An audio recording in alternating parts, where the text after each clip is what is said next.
pour faire ce qu'on a à faire. Donc, quand tu n'as pas de vision, tu ne sais pas où aller. Tout le monde peut t'égarer.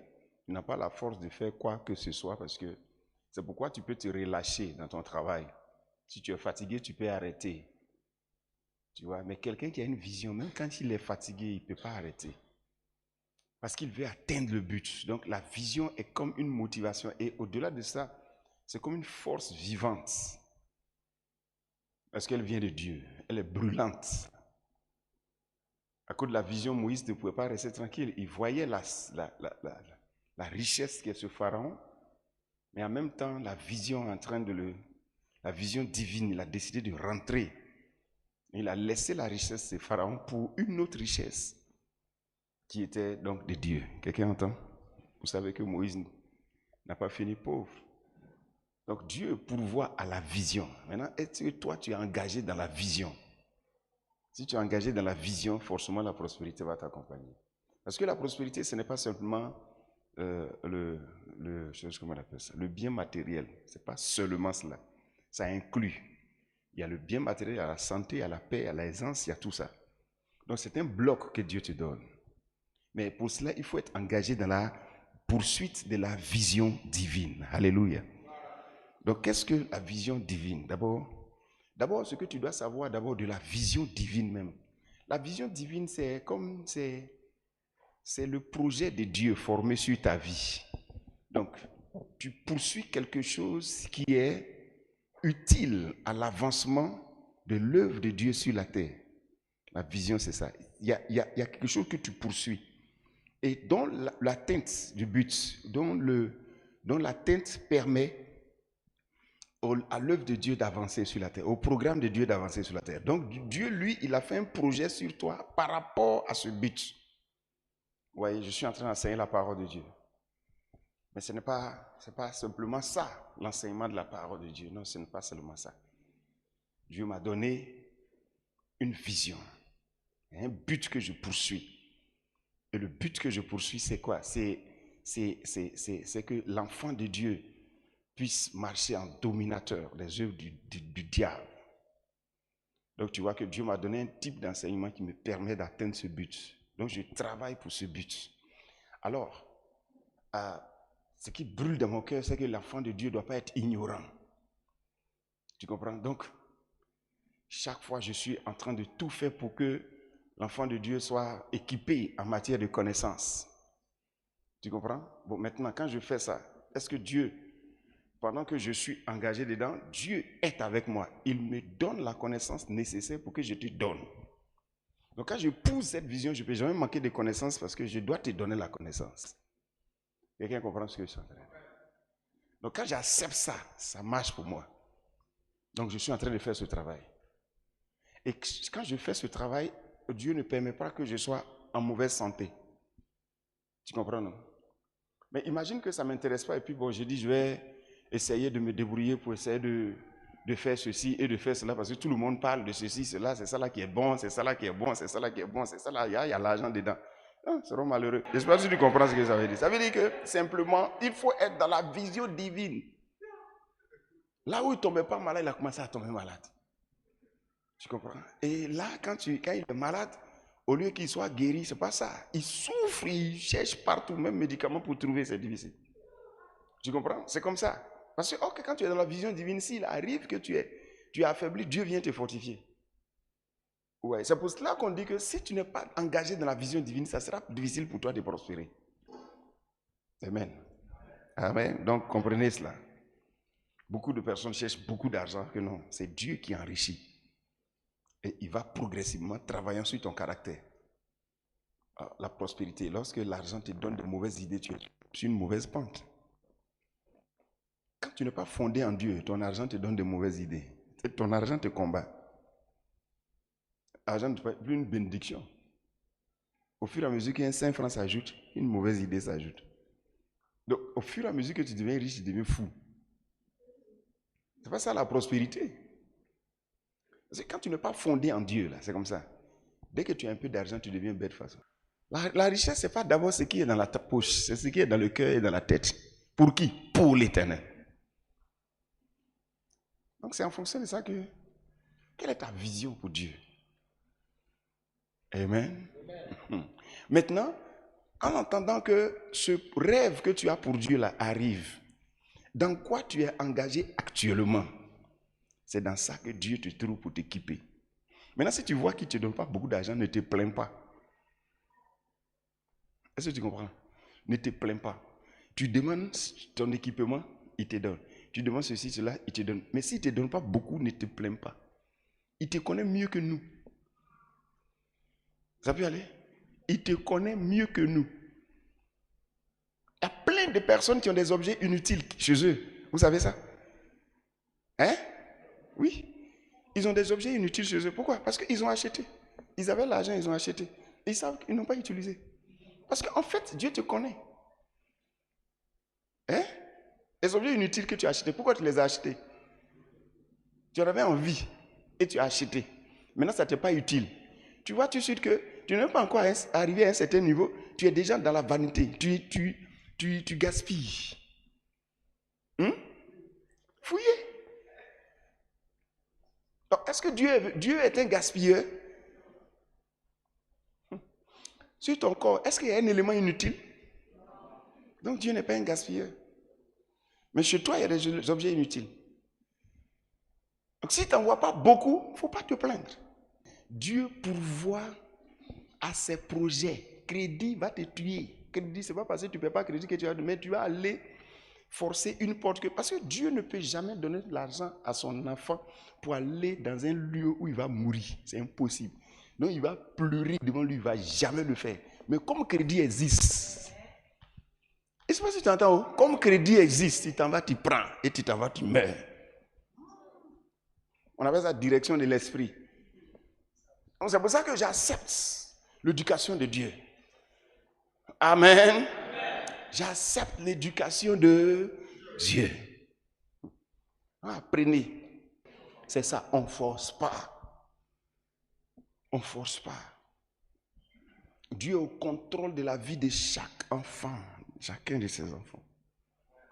Amen. Direction de l'esprit. Il y a un chemin qui a été forcé. Oui. Tu sais, Dieu connaît le corps des gens. Si tu vois, il retarde, c'est parce qu'il trouve que tu ne fais encore, tu vois, non? Ton corps, là, il connaît. Maintenant, aujourd'hui, c'est pour ça qu'aujourd'hui, là, si tu as, on demande aux enfants de Dieu d'aimer Dieu. Et les gens n'aiment pas les pasteurs qui sont trop fermés ou bien les pasteurs trop rigoureux. Les gens n'aiment pas ça. Vous savez pourquoi? Parce qu'ils aiment les raccourcis. Courir avec la vision divine, c'est s'engager à faire une chose en ayant clairement à l'esprit le but qu'on veut atteindre. Amen. Gloire à Dieu. Donc, courir, c'est ce qu'on appelle. Donc, quand tu connais la vision divine, qu'est-ce que je peux faire pour que l'œuvre de Dieu avance? Qu'est-ce que je sais faire pour que l'œuvre de Dieu avance? Je m'engage dans ça. Même si c'est une petite chose, je m'engage dans ça. Maintenant, c'est avec ça qu'on court pour que Dieu t'équipe.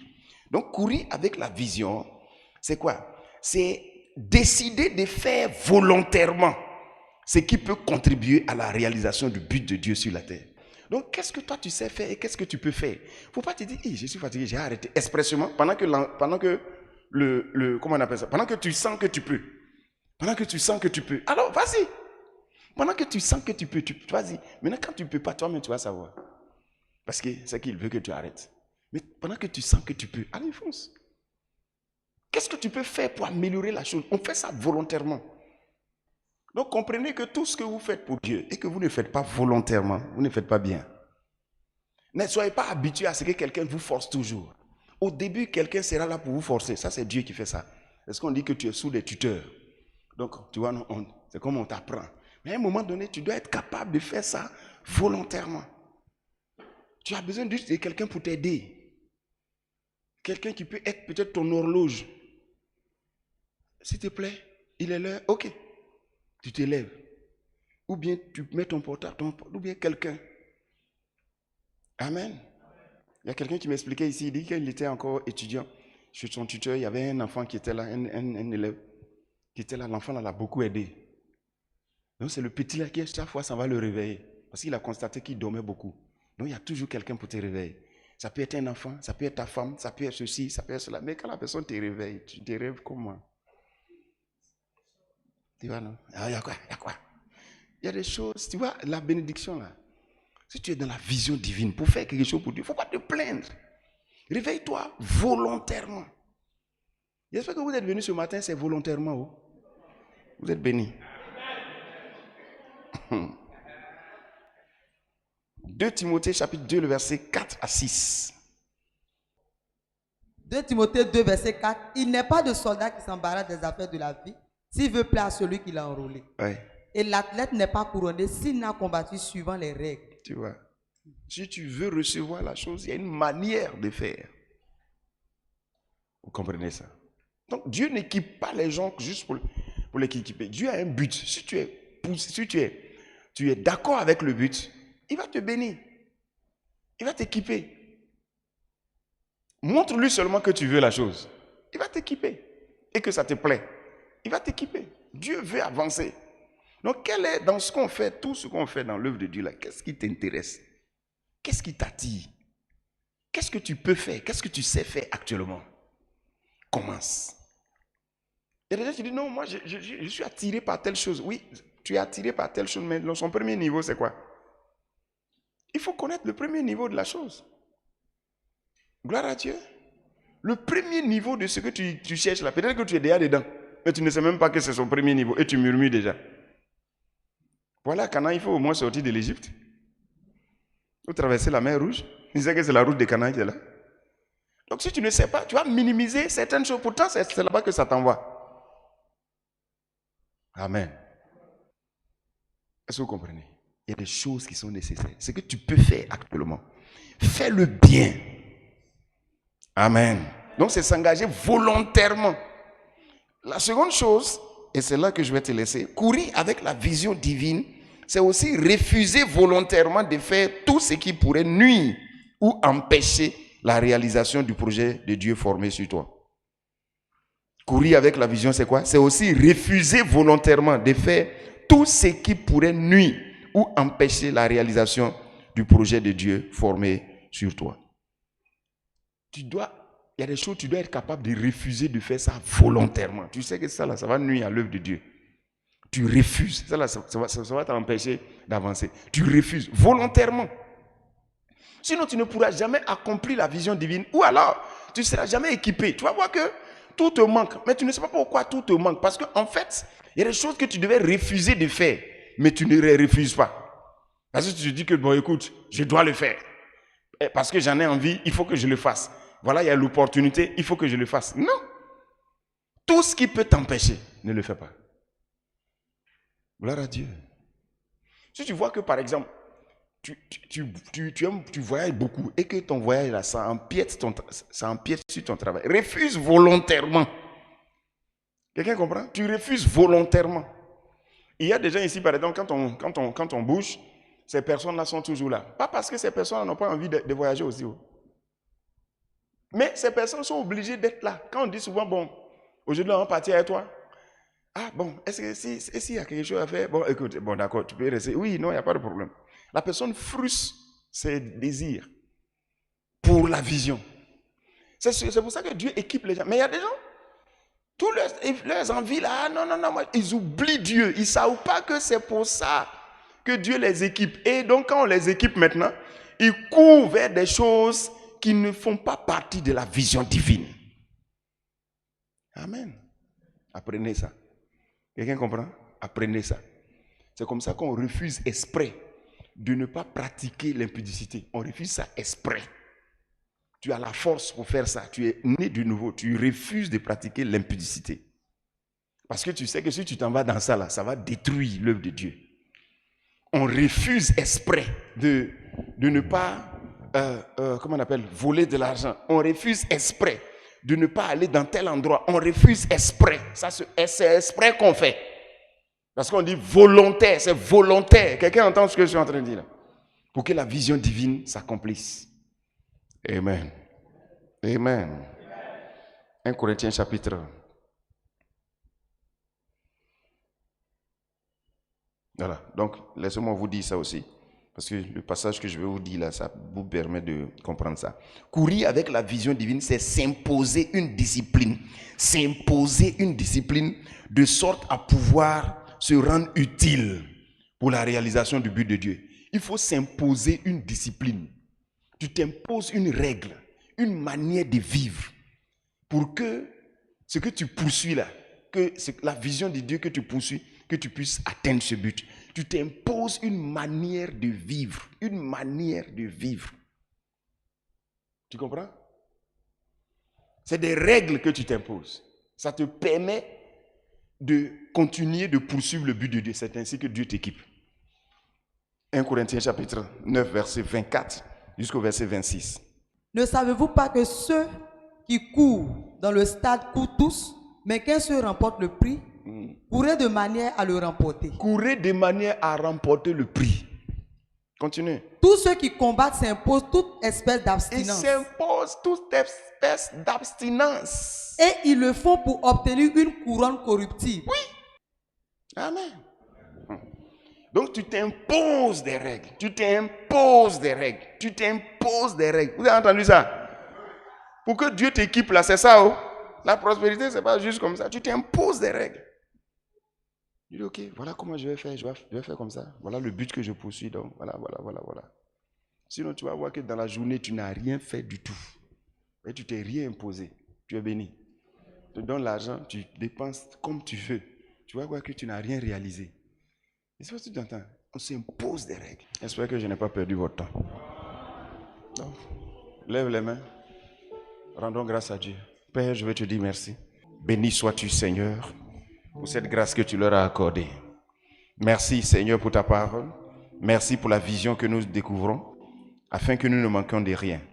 Je te remercie, mon Père et mon Dieu, au nom de Jésus-Christ. Pendant que vous allez, Dieu fait qu'aujourd'hui devient un jour de triomphe pour vous. Vous triompherez. Quelle que soit l'épreuve qui va venir devant vous, vous triompherez. Et ce qui va vous faire triompher, c'est votre foi. Vous triompherez de toute épreuve ce matin au nom de Jésus. Ce mois, ça sera un mois sans crise. Que la paix de Dieu qui surpasse toute paix soit sur vous au nom de Jésus-Christ. Et que les peurs étranges, que tout ça s'éloigne de toi au nom puissant de Jésus-Christ. Que tu n'aies pas peur. Que la main de Dieu soit sur ton cœur pour te communiquer la paix au nom de Jésus-Christ. On a fini, soyez en paix.